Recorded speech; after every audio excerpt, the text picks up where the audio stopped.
हम लोग PYQ series कर रहे हैं। अभी आधुनिक भारत का इतिहास करेंगे, रिवीजन करेंगे, ताकि क्योंकि मॉडर्न हिस्ट्री से काफ़ी क्वेश्चन पूछे जाते हैं। लगभग 35 से 40 क्वेश्चन PCS में भी पूछे जाते हैं, और अदर्स मतलब कि जो भी जनरल कंपटीशन होता है तो उसमें भी हिस्ट्री के क्वेश्चन काफ़ी होते हैं। ठीक है, लगभग 35 से 40 क्वेश्चन होते ही होते हैं, किसी भी मतलब कि PCS एग्ज़ाम्स में भी और जनरल में भी होते हैं। ठीक है, सबसे बड़ा सेक्शन अगर देखा जाए तो मॉडर्न हिस्ट्री का होता है, उसके बाद एंशियंट, फिर मिडाइवल। मतलब कि ओवरऑल देखा जाए तो हिस्ट्री का पोर्शन बहुत ज़्यादा होता है, 35 से 40 क्वेश्चन।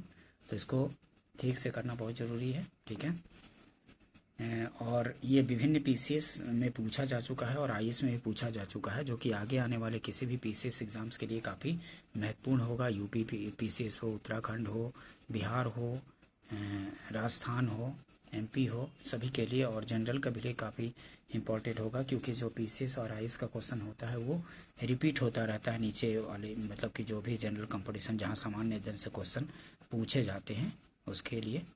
ठीक है, जनरल में जैसे railway, SSC, BSSC, graduate level, inter level, इन सब के लिए होता है। चलिए स्टार्ट करते हैं। यूरोपीय कंपनियों का आगमन देखेंगे। ठीक है, यूरोपीय कंपनियों का आगमन से संबंधित क्वेश्चन। वास्को डिगामा कालीकट पर किस वर्ष में आया? तो वास्को डिगामा कालीकट पर किस वर्ष आया था? तो 1498 ईस्वी में आया था। वास्को डिगामा कालीकट पर किस वर्ष? भारत में तो 1498 ईस्वी में आया था। ध्यान रखेंगे, बी आंसर हो जाएगा। देखिए एक्सप्लेनेशन देख लीजिए, इससे और आसपास से क्वेश्चन बनेंगे।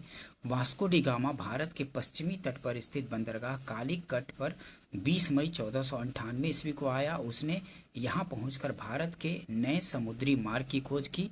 कालीकट के तत्कालीन शासक जमोरिन ने वास्को डी गामा का स्वागत किया। वास्को डी गामा के भारत आगमन से पुर्तगालियों एवं भारत के मध्य व्यापार के क्षेत्र में एक नए युग का शुभारंभ हुआ। वास्को डी गामा ने भारत में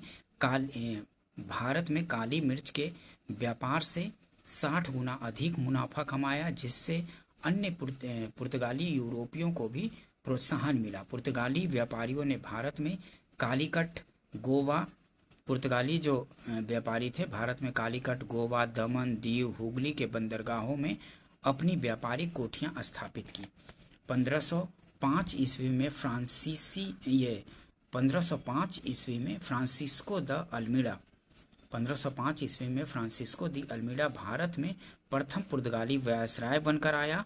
अल्मीडा के बाद अल्फांसो दी अल्बुकर्क 1509 ईस्वी में वायसराय बनकर आया। पहला पुर्तगाली गवर्नर कौन बन के आया था? तो फ्रांसिस्को डी अल्मीडा था। ये पहला पुर्तगाली गवर्नर बन के आया था भारत में, और दूसरा था अल्फांसो दी अल्बुकर्क 1509 ईस्वी में वायसराय बनकर आया। उसने 1510 ईस्वी में बीजापुर के शासक यूसुफ आदिल शाह से गोवा छीनकर अपने अधिकार में कर लिया। गोवा को पुर्तगालियों ने अपनी सत्ता और संस्कृति के महत्वपूर्ण केंद्र के रूप में स्थापित किया था। ठीक है, ध्यान रखेंगे कि गोवा को पुर्तगालियों ने अपनी सत्ता और संस्कृति के महत्वपूर्ण केंद्र के रूप में स्थापित किया। ध्यान रखेंगे, इस आसपास से भी क्वेश्चन पूछ दिए जाते हैं। नेक्स्ट क्वेश्चन देखते हैं। वास्को डी गामा भारत कब आया था? तो आप लोग पता है कि 1498 ईस्वी में वास्को डी गामा भारत आया था, जो कि पुर्तगाली था 1498 ईस्वी में। नेक्स्ट क्वेश्चन देखते हैं। पुर्तगाली उपनिवेश का प्रथम वायसराय भारत में कौन हुआ? तो वो था फ्रांसिस्को डी अल्मीडा था। पुर्तगाली उपनिवेश का प्रथम वायसराय भारत में कौन हुआ? तो था अल्मीडा, फ्रांसिस्को डी अल्मीडा था 1505 ईस्वी में। ये भारत में पुर्तगालियों का ये वायसराय बन के रखे आया था। सी आंसर हो जाएगा। नेक्स्ट क्वेश्चन देखते हैं। निम्नलिखित में से किसने वास्को डी गामा का कालीकट में स्वागत किया था? तो जो 1498 ईस्वी में वास्को डी गामा भारत आया था, तो उसका स्वागत किसने किया था? तो जमोरिन ने किया था। सी आंसर हो जाएगा। ठीक है, कालीकट में। निम्नलिखित में से किसने वास्को डी गामा का कालीकट में स्वागत किया था? तो जमोरिन ने किया था। सी आंसर हो जाएगा। नेक्स्ट क्वेश्चन देखते हैं। समुद्री यात्री एक तरफ है और एक तरफ देश। किस देश का कौन सा समुद्री यात्री है, ये मैच करने के लिए दिया है। तो वास्को डी गामा कहाँ का था, तो पुर्तगाली था वास्को डी गामा, ए का। दूसरा हो गया क्रिस्टोफर कोलंबस कहाँ का था, तो क्रिस्टोफर कोलंबस जो था वो था स्पेन का। और कैप्टन कुक कहाँ का था, तो कैप्टन कुक का जो था ये ग्रेट ब्रिटेन का था। और तस्मान कहाँ का था, तो तस्मान था हॉलैंड का। ठीक है, तो ए का दूसरा, बी का पहला, सी का चौथा और डी का तीसरा, तो बी आंसर हो जाएगा। ठीक है, ध्यान रखेंगे।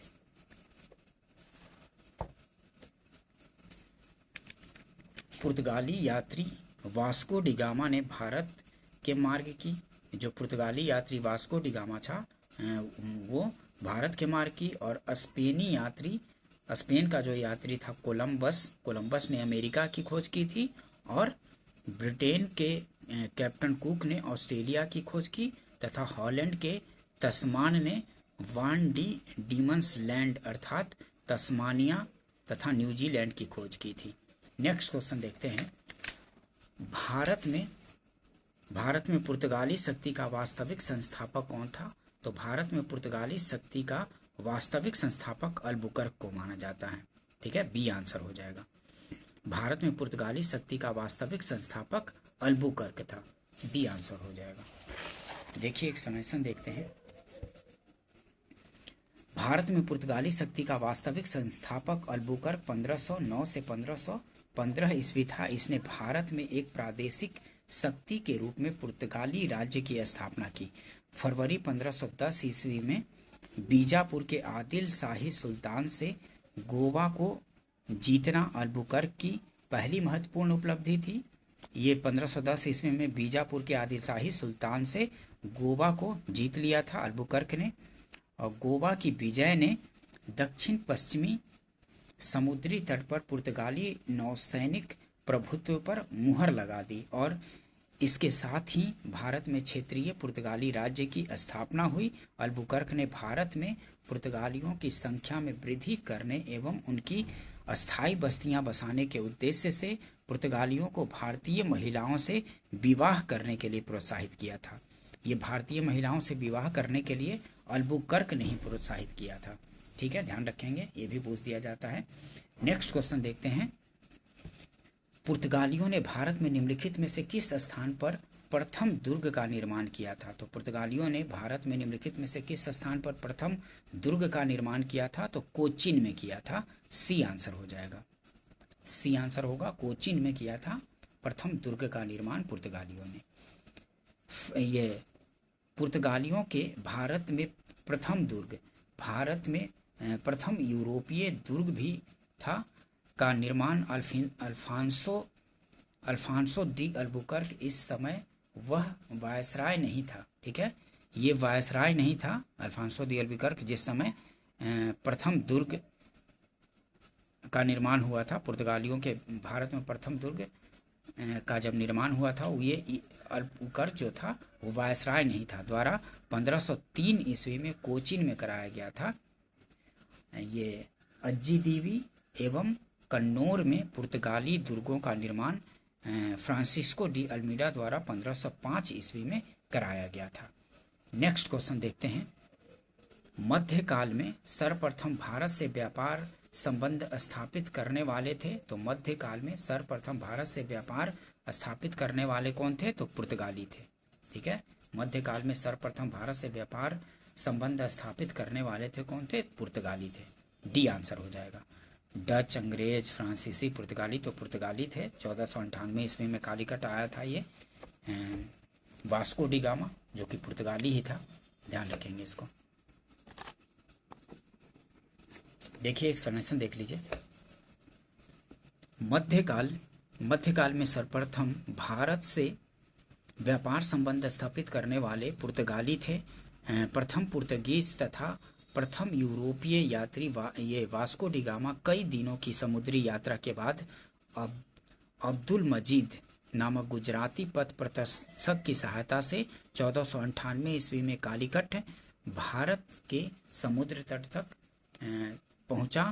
भारत में यूरोपीय व्यापारिक कंपनियों के आगमन का क्रम यूरोपीय व्यापारिक कंपनियों का भारत का आगमन का क्रम क्या है? तो पुर्तगाली पहले आए, पुर्तगीज, उसके बाद डच आए, उसके बाद अंग्रेज, उसके बाद डेन, उसके बाद फ्रांसीसी सबसे बाद में आए। भारत में पुर्तगाली सबसे पहले 1498 ईस्वी में आए तथा अंत में 1961 ईस्वी में वापस गए थे। सबसे पहले पुर्तगाली ही आए थे 1498 में और सबसे लास्ट में गए भी 1961 ईस्वी में वापस, मतलब यहाँ से इसका सत्ता समाप्त हुआ था। नेक्स्ट क्वेश्चन देखेंगे,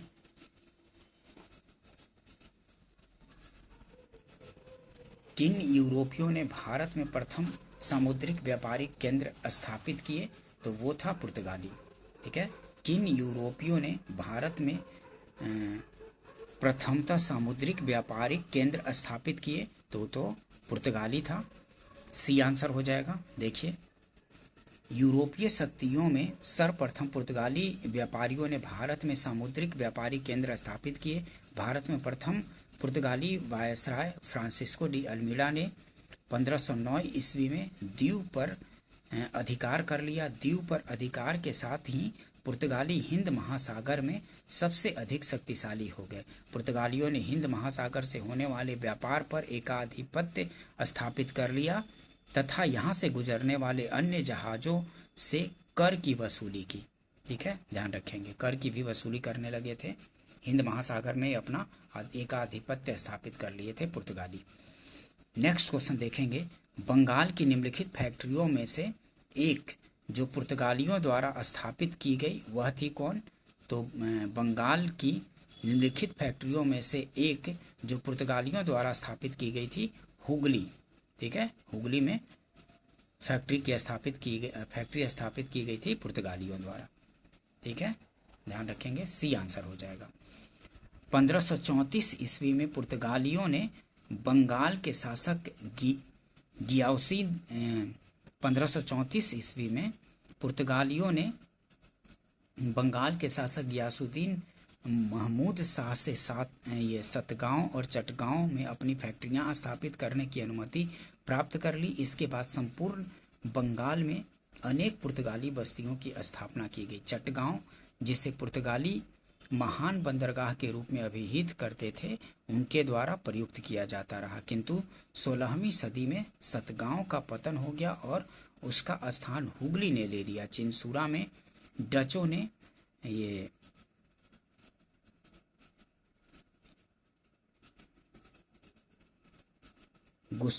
गुस्त्रावुश किले का निर्माण कराया था। श्रीरामपुर डेनिसों का प्रमुख केंद्र था। तो ये हुगली में किया था। ठीक है, ध्यान रखेंगे इसको। नेक्स्ट क्वेश्चन देखेंगे, पांडिचेरी वर्तमान पुडुचेरी के संदर्भ में निम्नलिखित कथनों पर विचार करें। तो पांडिचेरी पर कब्जे करने वाली पहली यूरोपीय शक्ति पुर्तगाली थे। ठीक है, ध्यान रखेंगे, सही कथन चुनना है। 3 कथन दिया गया है, 3 स्टेटमेंट है, तीनों में से सही चुनना है। तो पांडिचेरी के संदर्भ में निम्नलिखित पर विचार कीजिए।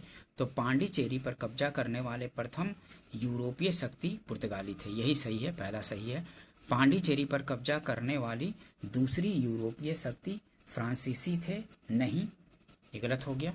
और अंग्रेजों ने कभी पांडिचेरी पर कब्जा नहीं किया था, तो ये भी गलत हो गया। देखिए, एक्सप्लेनेशन देख लीजिए। पांडिचेरी में सर्वप्रथम पुर्तगालियों ने अपना उपनिवेश स्थापित किया था। पांडिचेरी पर कब्जा करने वाली दूसरी यूरोपीय शक्ति डच थे। ठीक है, दूसरी यूरोपीय शक्ति डच थे, फ्रांसीसी नहीं थे। और अंग्रेजों ने भी पांडिचेरी पर 1793 ईस्वी में कब्जा कर लिया और फिर 1814 में हुई पेरिस संधि के तहत इसे फ्रांस को सौंप दिया। इस प्रकार केवल कथन एक सही है। ठीक है, दूसरा और तीसरा कथन गलत है। नेक्स्ट क्वेश्चन देखते हैं, हुगली को बंगाल की खाड़ी में समुद्री लूटपाट के लिए किसने अड्डा बनाया था? तो हुगली को बंगाल की खाड़ी में समुद्री लूटपाट के लिए किसने अड्डा बनाया था? तो पुर्तगालियों ने बनाया था। ये आंसर हो जाएगा। पुर्तगालियों द्वारा हुगली को बंगाल की खाड़ी में समुद्री लूटपाट के लिए अड्डे के रूप में इस्तेमाल किया जाता था। 1632 ईस्वी में मुगल बादशाह शाहजहां ने हुगली में पुर्तगाली बस्तियों को पूरी तरह नष्ट कर दिया और 1000 से अधिक पुर्तगाली निवासियों को बंदी बना लिया था। 1632 ईस्वी में मुगल बादशाह जो था शाहजहां ने हुगली में पुर्तगाली बस्तियों को पूरी तरह नष्ट कर दिया और 1000 से अधिक पुर्तगाली निवासियों को बंदी बना लिया था। ठीक है, ध्यान रखेंगे। नेक्स्ट क्वेश्चन देखते हैं, निम्नलिखित में से कौन कलकत्ता का संस्थापक था? तो कलकत्ता का संस्थापक जॉब चारनाक था। जॉब चारनाक कलकत्ता का संस्थापक था। बी आंसर हो जाएगा। कासिम बाजार की फैक्ट्री के प्रमुख जॉब चारनाक ने अंग्रेज व्यापार केंद्र के लिए हुगली के स्थान पर सुतानुती अथवा सुतनौती कलकत्ता का स्थल को चुना और इस तरह 1690 ईस्वी में उसने अंग्रेज बस्ती के रूप में कलकत्ता की स्थापना की। ठीक है, किसने? तो कलकत्ता का संस्थापक था जॉब चारनाक। ध्यान रखेंगे, कलकत्ता किसने बसाया था? तो जॉब चारनाक ने बसाया था। काफी बार पूछ दिया जाता है। डी आंसर हो जाएगा। नेक्स्ट क्वेश्चन देखते हैं,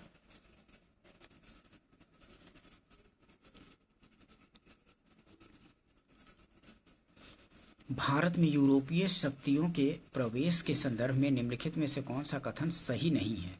तो पुर्तगालियों ने 1499 में गोवा पर कब्जा किया था, तो ये गलत है। पुर्तगालियों ने 1499 में गोवा पर कब्जा नहीं किया था।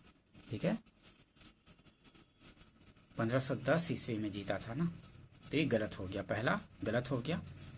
तो कथन सही ही नहीं पूछ रहा था, तो यही सही नहीं है, ये सही नहीं है।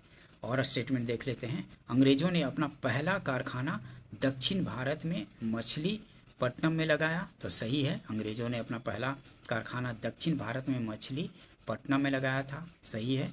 और पूर्वी भारत में अंग्रेजी कंपनी ने 1633 में उड़ीसा में पहला कारखाना लगाया, तो पूर्वी भारत में अंग्रेजी कंपनी ने 1633 में उड़ीसा में पहला कारखाना लगाया, तो ये भी सही है। और डुप्ले के नेतृत्व में फ्रांसीसियों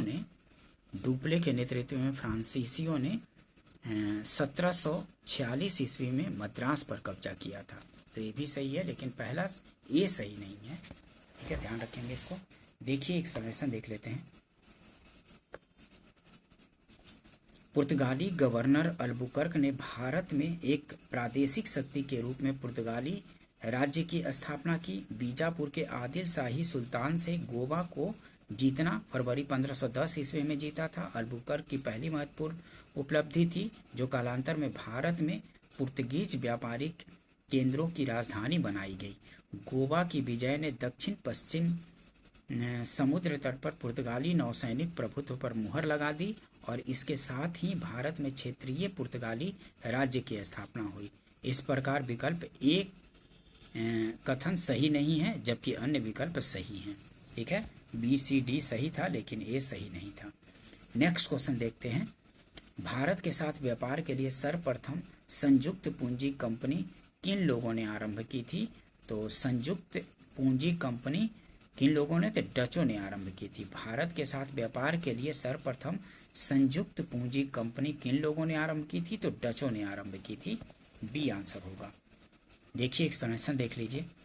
भारत के साथ व्यापार के लिए सर्वप्रथम संयुक्त पूंजी कंपनी डचों ने आरंभ की। 17वीं शताब्दी के प्रारंभ तक हॉलैंड एक शक्तिशाली राज्य नहीं बना था जिसकी केंद्रीय सरकार शक्तिशाली हो, इसलिए इसकी कंपनी के संगठन में अनेक लघु कंपनियों की रचना तथा नीदरलैंड हॉलैंड का संघीय रूप स्पष्ट नजर आता है। 1602 ईस्वी में डच हॉलैंड संसद द्वारा पारित प्रस्ताव से एक संयुक्त डच ईस्ट इंडिया कंपनी की स्थापना हुई। इसकी कुल प्रारंभिक पूंजी 65 लाख गिल्डर थी। इस कंपनी को डच संसद द्वारा 21 वर्षों के लिए भारत और पूर्वी देशों के साथ व्यापार करने, आक्रमण और विजय करने के संबंध में एकाधिकार दिया गया। इसका पूर्वी केंद्र बटेविया वर्तमान जकार्ता में स्थित था।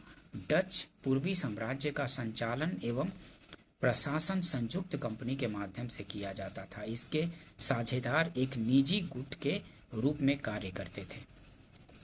नेक्स्ट क्वेश्चन देखते हैं, निम्नलिखित कथनों में से कौन सा एक सही है? तो इनमें से कौन सा एक सही कथन चुनना है?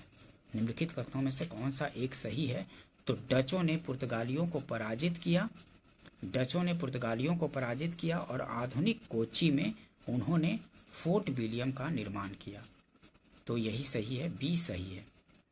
डचों ने पुर्तगालियों को पराजित किया और आधुनिक कोच्चि में उन्होंने फोर्ट विलियम का निर्माण किया।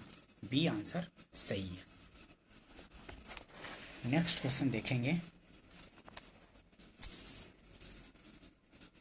भारत में ईस्ट इंडिया कंपनी की सफलता का राज था, क्या राज था?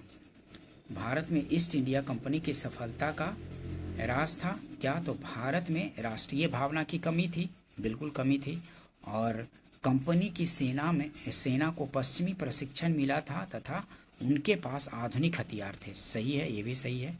और भारतीय सैनिकों में राष्ट्रीय भावना का अभाव था, जिसके फलस्वरूप कोई जो उन्हें अच्छा वेतन दे अपनी सेवा में लगा सकता था। तो ये भी सही है। तो तीनों सही है, उपयुक्त तीनों सही है।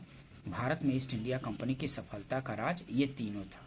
ठीक है, इसी वजह से जो ईस्ट इंडिया कंपनी था भारत में शासन कर सका था।